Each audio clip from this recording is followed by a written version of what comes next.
creatures. Shriek. Scholars call these tall, lean darkspawn the Sharlock, though they are more popularly known as shrieks because of the ear-splitting cries they emit in battle. Many tales exist of soldiers being unnerved by the sounds of approaching shrieks, cloaked in darkness and never seen until the moment they strike. As horrors of the night, shrieks are renowned for their incredible speed and agility as well as their stealth. They are the assassins of the darkspawn, penetrating the enemy lines and striking their targets using long, jagged blades attached to their forearms to rip their opponent to shreds in seconds. They have been known to employ poison, often drawn from their own blood, and have demonstrated cunning group tactics when attacking in numbers. Items. Ancient Elven armor. Before the fall of Arlathan, even before Arlathan itself, the civilization of the elves stretched across all of Thedas like a great indolent cat. This armor was made for temple guards in a time when the creator still spoke to the elves. The techniques of its forging, even the name of the metal it's forged from, have long since faded from memory. Magic and religion. No, religion. Hang on, what's wrong with me? Magic and religion. Chantry Hierarchy. The Divine is the titular head of the Chantry, although since the schism split the Imperial Chantry into its own faction, there are now in fact two Divines at any one time. One Divine, informally called the White Divine, is a woman housed in the Grand Cathedral in Val Royeaux. The other, known as the Black Divine, is a man housed in the Argent Spire in Minrathous. Neither Divine recognizes the existence of the other, and the informal names are considered sacrilegious. No matter the gender, a Divine is addressed as most holy or your perfection. Beneath the rank of Divine is the Grand Cleric. Each Grand Cleric presides over numerous chantries and represents the highest religious authority for their religion. They travel to Val Royeaux when the College of Clerics convenes, but otherwise remain where they are assigned. All Grand Clerics are addressed as Your Grace.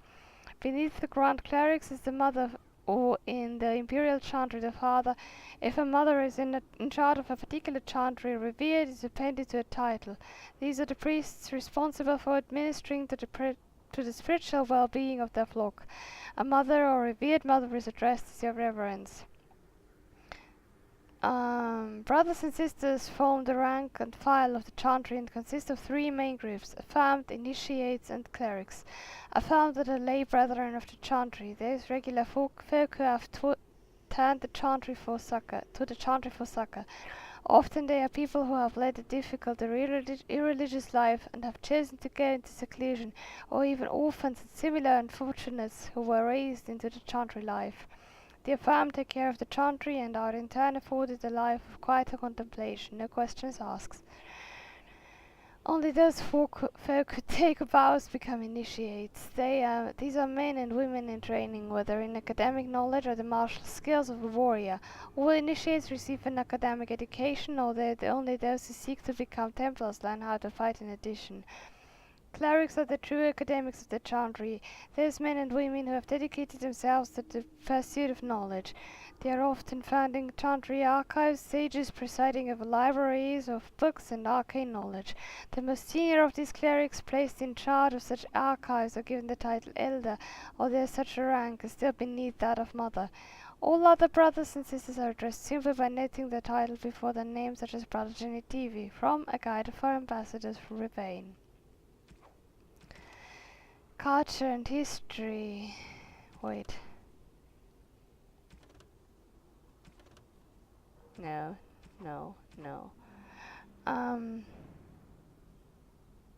Uthenera. To the ancient elves who existed during the time of Arlathan, Uthenera was an act of reverence. Elves did not age. They were not immortal, but they did not suffer from deterioration of mind or body. They suffered only from deterioration of the spirit. It did not happen often, but the oldest of the elves were said to reach a point where they became weary of life. Memories became too much to bear, and rather than fade into complacency, they voluntarily stood aside to let newer generations guide their people. Uthenera means the long sleep in which the elder would retire to a chamber that was one part bed and one part tomb.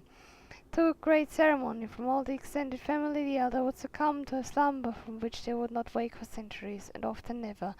In time, the body would deteriorate and the elder would die in truth. All the while, family would continue to visit the chamber to pay respect to one who made such a great sacrifice. With the arrival of humans and the quickening of elven blood that ensued, the practice of Uthenera began to fade. When Alison fell, it ceased forever. From what has passed by Hassandra, Lord of Helm Shiral to Seven Glory. The history of, so to speak, Chapter 1. The Grey Warden base, so to speak, was built in the middle of Glory Age, several decades after the Second Blight was ended. Before then, Grey Wardens in Ferelden would take up residence in castles and forts that belonged to generous nobles. Warden Commander Gaspar Asturian desired a fortified headquarters where his forces would train and live. He planned that, so to speak, would be a city unto itself. The defeat of the Darkspawn and the Archdemon Zazical was fresh in the minds of the Ferelden people, and many were willing to donate gold to build Commander Asturian's fortress. So to speak was fully completed within 10 years and dedicated to the Maker in 934 glory. From the History of the Grey Wardens in Ferelden by Brother Genitivi, Chantry Scholar. Dragon cults. Let us suggest for the moment that the High Dragon is simply an animal, a cunning animal to be sure, but in possession of no true self-awareness or sentience. There has not, after all, been a single recorded case of a dragon attempting to communicate or perform any act that could not likewise be attributed to a clever beast. How, then, does one explain the existence of so-called dragon cult throughout history? One dragon cult might be explainable, especially in light of reverence of the old gods in the ancient Winter Imperium. In the wake of the First Blight, many desperate imperial citizens turned to the worship of real dragons to replace the old gods who had failed them. A dragon, after all, was a god figure that they could see. It was there, as real as the Archdemon itself, and, as evidence makes clear, did offer a degree of protection to its cultists. Other dragon cults could be explained in light of the first. Some cult members might have survived and spread the word. The worship of the old gods was as widespread as the Imperium itself. Certainly such secrets could have made their way into many hands, but there have been reports of dragon cults even in places where the Imperium never touched, among folks who had never heard of the old gods, or had any reason to. How does one explain them? Members of a dragon cult live in the same lair as the High Dragon, nurturing and protecting its defenseless young. In exchange, the High Dragon seems to permit those cultists to kill a small number of those young in order to feast on draconic blood. That blood is said to have a number of strange long-term effects, including bestowing greater strength and endurance, as well as an increased desire to kill. It may breed insanity as well. Navarran dragon hunters have said these cultists are incredibly powerful opponents. The changes in the cultists are a form of blood magic, surely, but how did the symbiotic relationship between the cult and the High Dragon form in the first place? How did the cultists know to drink the dragon's blood? How did the High Dragon convince them to care for its young, or know that they would? Is there more to draconic intelligence than what we have heretofore guessed at?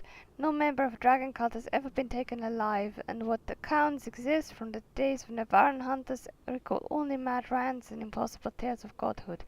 With dragons only recently reappearing and still incredibly rare, we may never know the truth, but the question remains. From Flame and Scale with Brother Florian, Chantry Scholar, 928 Dragon. Characters. 1. King Endrin Aeducan. Denial of the traditions of our people does not qualify as political technicality. Endrin of House Aeducan traces ancestry back to the paragon of Aeducan, the greatest warrior of Ozuma's history, who bet back the Darkspawn hordes in the First Blight. The second son of King Ansgar Aeducan, he became heir after his elder brother died, and proving the most respected king in 4 generations, he restored contact with Castle Rock, the only other remaining city of the once vast dwarven empire, which had been lost during the First Blight. I think this is a place where God in Awakening, but I'm not sure because it's been ages. Brother Ferdinand Genitivi. As it is the duty of all true sons of the chanter to make the chant heard from every corner of the world, I make it my mission to find as many corners of the world as possible. The Maker can hardly expect us to do one without the other, except from In Pursuit of Knowledge, Travels of a Chantry Scholar with Brother Genitivi. Brother Genitivi is one of the Chantry's most well-known scholars, primarily on the basis of the stories he has published, which many of his contemporaries dismiss as fanciful, of his travels across the length and breadth of Thedas. His travels, and rather too curious nature, led him to a study of folklore, which gave him the notion that he could track down the most debated of all artifacts, the urn of sacred ashes. He announced that he had found what appeared to be a trail of the urn left in the legends in the regions through which it has passed from Merathas on its way into hiding. Sten. A sudden honor restored. Sten chose to continue with Sigyn and take the battle to the archdemon. That's the only new sentence we have. Keeper Zathrian, even with all our magic and skill, we only delayed the inevitable. It is said the elves lived in Ferelden long before any others set foot there, and though most of their knowledge has been lost, it falls to the keeper of each clan to preserve what they have. Zathrian is an old, severe elf with little love for outsiders, but his clan is facing a more trying enemy than most. Long ago, in retribution for an attack against his clan, he unleashed a terrible curse. He summoned a spirit into this world and set it upon the humans who had wronged him. The spirit did not simply slaughter Zathrian's enemies, it transformed them into monstrous beasts. In time, however, the werewolves he had created regained their minds, and they sought out the one responsible for the suffering, turning the curse upon Zathrian's own people. At the urging of the Lady of the Forest, Sigyn persuaded Zathrian to give up his own life, returning the werewolves to their human forms and saving the elves who had been afflicted with the curse. Witherfang. Witherfang is, according to Keeper Zathrian, a wolf. He's an ordinary wolf, however. He's a wolf possessed by a powerful spirit, and the source of the werewolf curse that plagues the Brassian forest. While Witherfang is hundreds of years old and very powerful in its own right, the only way to end this curse is to cut out its heart and bring it to Zathrian. It appears that Witherfang has two sides, as nature does. One is the wolf, savage and male, but the other is the Lady of the Forest, gentle and female. Witherfang is both beast and beauty, terrible and peace-loving. The lady has guided the werewolves of the Brassian forest to come to peace with their nature, as she has. Books and Songs. The History of the Chantry, Chapter 3. It is said that at the Battle of Valerian Fields, Mefra stood and looked out over his armies. He had conquered the southern reaches of the greatest empire the world had ever known, and built splintered barbarian clans into a force to be feared. With pride in his heart, he turned to congratulate his men and found that they had turned from him. Mefra fell to the evil of jealousy. After all that he had done, his wife was the one to receive all the glory. He saw his wife's power and influence, and tired of his place as second husband below the Maker. His heart swelled with fury. If he had conquered just to have his wife wrested away from him by a forgotten god and a legion of faith-hungry rabble, then perhaps his war was not worth the trouble. Here, history and the Chantry of Light come apart. History tells us that Mefra looked northward into the central... No. History tells us that Mefra looked north into the central Imperium and saw nothing but more war against the rapidly regrouping army, and he despaired. The Chant of Light holds that Mefra chafed with jealousy of the Maker and jealousy of the glory that Andraste received, although it was he who led the armies. Mefra travelled to the imperial capital of Merathas to speak with the Archon Asarian. There he offered up his wife to the Imperium in return for a truce that would end hostilities once and for all. The Archon, eager to put down the voice of the prophet and stir his own people against him, agreed. Mefra led Andraste into an ambush where she was captured by Imperial agents, putting an end to her exalted march. Crowds of loyalists stood in the central square of Merathas to watch Andraste's execution. By command of the Archon, she was burned at the stake in what the Imperium believed to be the most painful punishment imaginable. According to the Chantry, however, Andraste was instead purified and made whole by the flames, ascending to life at her Maker's side. By all accounts, there was only silence when they expected screams. At the sight of the prophet burning, the crowds were filled with a profound guilt, as if they had participated in a great blasphemy. So moving was the moment that the Archon himself drew his sword and thrust it into the prophet's heart, ending her torment and leaving those assembled to consider the weight of what they had seen. Whereas the execution of Andraste was meant to be a symbol of defeat for the faith of the Maker, in truth it all but sealed the fate of the worship of the old gods and paved the way for the spread of the Maker's chant. From Tales of the Destruction of Thedas by Brother Genitivi, Chantry Scholar. Notes. A carved elven tablet. 4 panels reproduced here appear to be part of the much larger mural.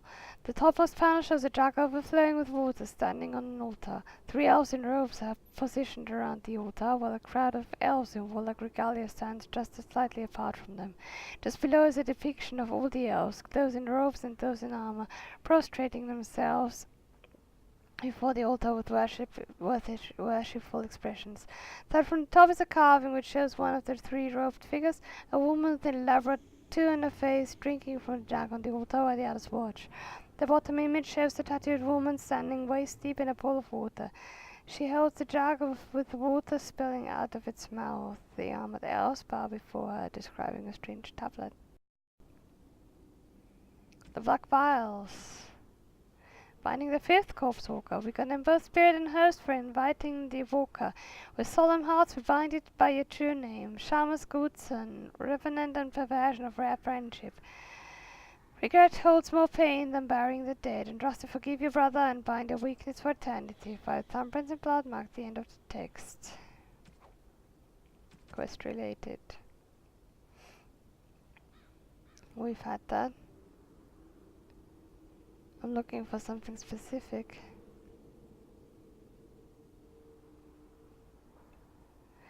Unbound. The riders follow after every town ever since my lucky break deciphering the story. I see it now, how they take Legals closest to me, preventing rest or kinship.